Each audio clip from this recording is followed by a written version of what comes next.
Tonight, we have for you a brand new True Stories.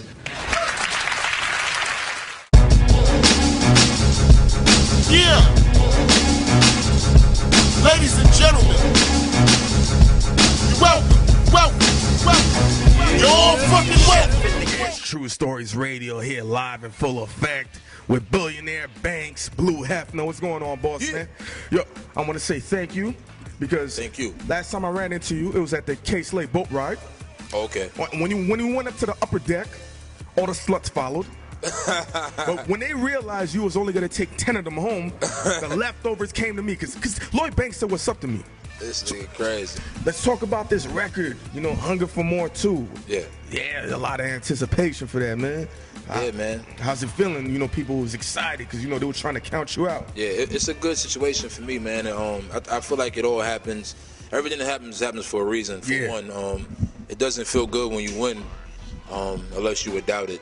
When everybody expects you to win, it don't feel as good, And me being an artist I came from a situation to where everybody wanted me to win. Like, everybody gets their lean to have that buzz where everybody is crazy for you and only you at that time. I know. And I think to stand the test of time is the bigger accomplishment for somebody to be here and then go here and then boom, you know what I mean? And there's so many artists that do that, and I think that added an extra significance and the reason why I wanted to follow up the first album, Hunger for More, with this one, because the similarities, man. Beamer, Benz, and Bentley, that breakthrough record, it made me feel like a brand new artist again with a new opportunity. One thing I want to ask about with the Lloyd record that you got, how did that come about? Because, that's a former Murder Inc. artist. How did 50 co-sign on that? Yeah, well, it happened similar to the way the Jewel's record happened. All right. I mean, just from being cool. Like, I had spoke to him and told him about the record. He flew out to New York. He laid his verse down, his chorus portion, about 20 minutes to it. He was independent at the time, which helped the record get sped up a little quicker. Pardon me, no label, bullshit in a way to stop the record from happening.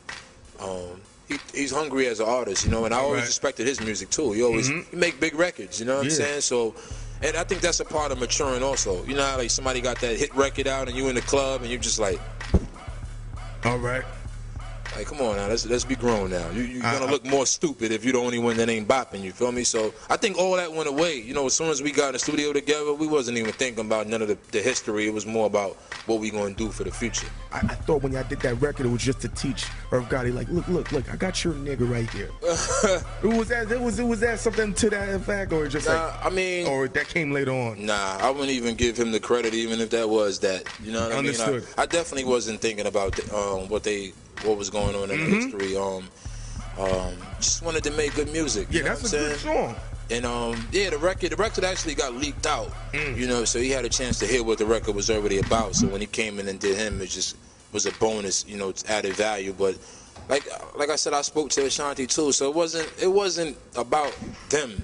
You know what I mean? Because they're artists. You know what I'm saying? At the end of the day, so sometimes they fall victim to the bullshit in hip-hop the same way I did. You feel me? So you got a chance to talk to Ashanti. That's interesting. Because you had that classic line. Even my back shots make Ashanti hit them high notes. I said, my nigga. I said that? Yeah, my nigga. That shit is on the internet. It's on the radio. You said even my back shots make Ashanti hit them high notes. I had paused the tape, my nigga. I don't lie about this shit. Yeah, man. That was a real ignorant time for me. You know what I mean? It was what it was. It's like kind of like how, it's like how you got the basketball team, two basketball teams, and if I hit the three from the corner, right in front of your bench, I might got a little words for the bench. And if the coach say, yo, don't do that, I might got a little words for the coach too. So she kind of like just fell in the line somewhere along the team. Even though she wasn't a rapper, she took ignorant statements at that time. That I'm man enough for now to just apologize, even though it was all, you know what I mean, all hip hop and all in fun. And still, that's a classic line for the 2000s. I'm sorry. Well, I'll leave it in 2000. shout out to Ashanti. Yeah. What's your thoughts on 50 just going crazy on the Twitter?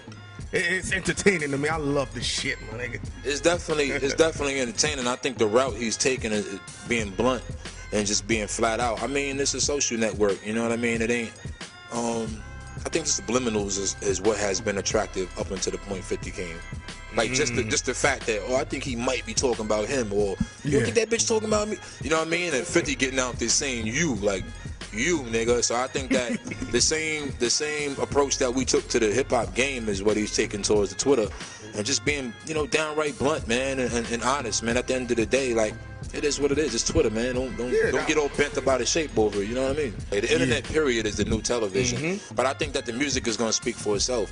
I'm making my rounds. I'm an artist that knows what the grind is. I've been on 4 promo tours, 2 promo tours before the album type shit. So I definitely know what it takes. I know what it feels like to not be one of the top names on the interview list.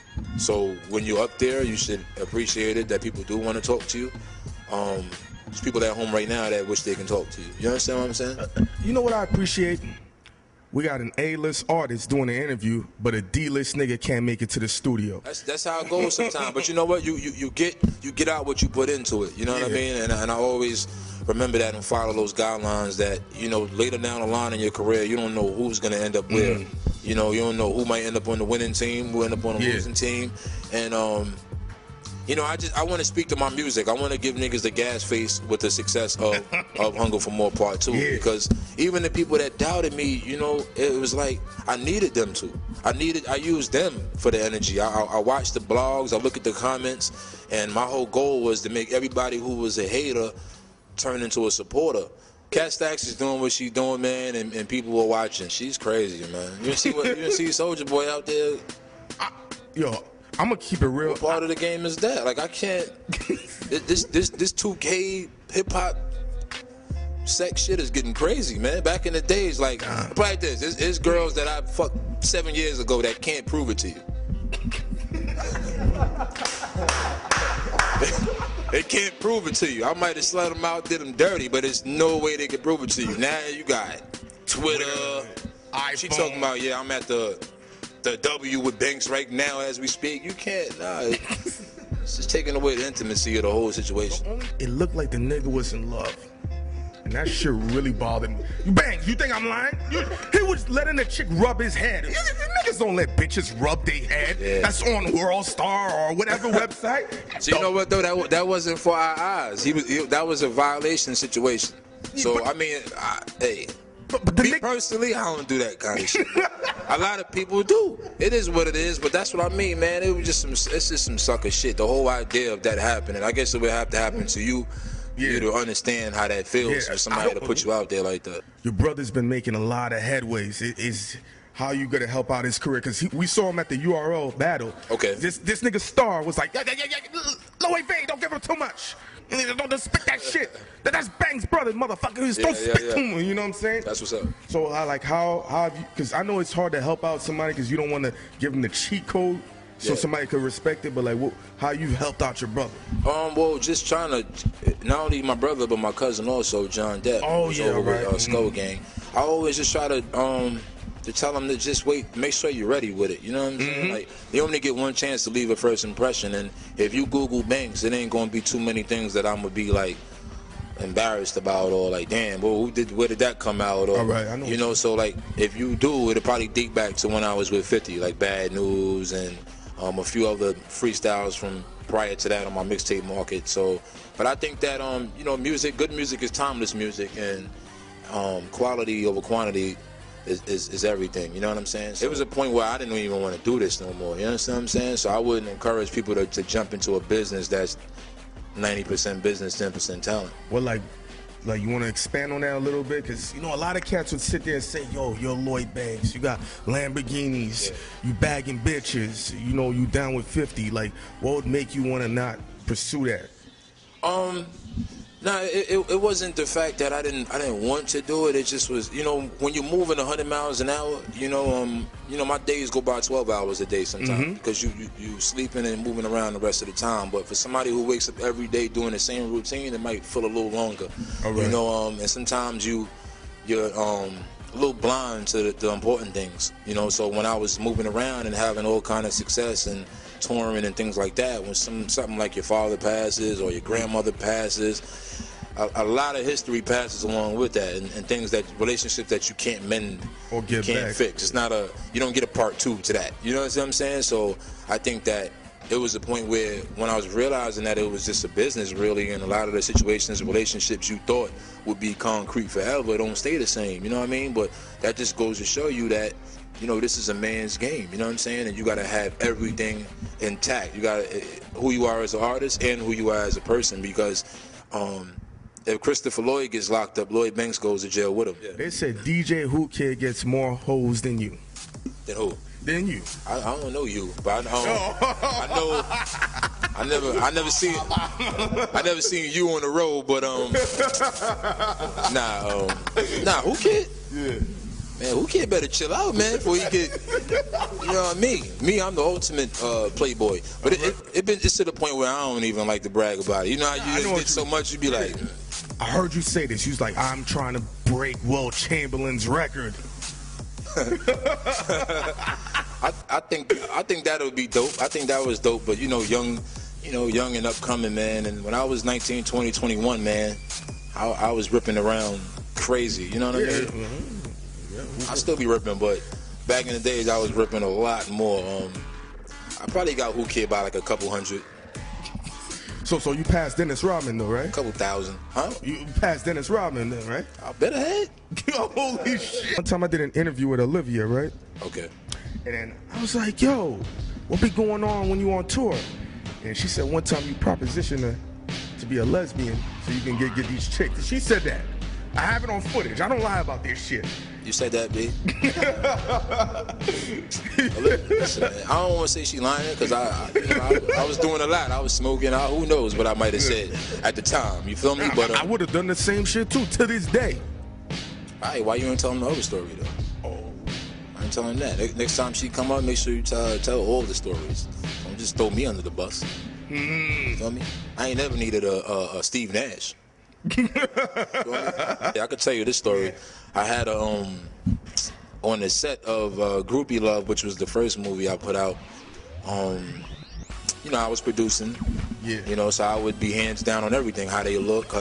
You know what I mean? Get your hair done right, man. Now fix that for. You know what I mean? So I would put my input in, and I ended up in the kitchen with this girl. I don't even remember her name, but I ended up in the kitchen with this girl, and I was still mic'd up. Like, so I had the mic on, but I forgot, you know what I mean? Because the date was a wrap. So I ended up in there, man, and she took advantage of me. And next thing I know, it was all on tape, like the whole episode. And when I came out, everybody was clapping. The staff, clap, clap, clap, clap, clap. So I'm like, what the fuck is everybody clapping at? They got the whole shit on tape. Yeah, so that was kind of crazy. They probably still got that footage, too. That's the foul part. Yeah, but I wasn't on no, you know what I mean, on no R&B shit or that. Like, you know what I mean? I gave it to her raw. Hit that bitch with the microwave door. Boom! You like that? Like that, and I get down in the cupboard. Shots fired. Yeah. No Kanye West in her, right? Nah, man, it was rough, man. Ponytails grabbed, forehead against the refrigerator. Who that? You know what I mean? It wasn't like no ooh baby type shit. No 808 and heartbreak. Yeah. Gotta be careful out there, man. It might be wine, might be taping you down. Shit. It's not a good thing to get caught out there looking all vulnerable. You talking about rubbing on you, so imagine if you was, you know what I mean? Yeah. I tell a bitch, I pour honey on you all over you.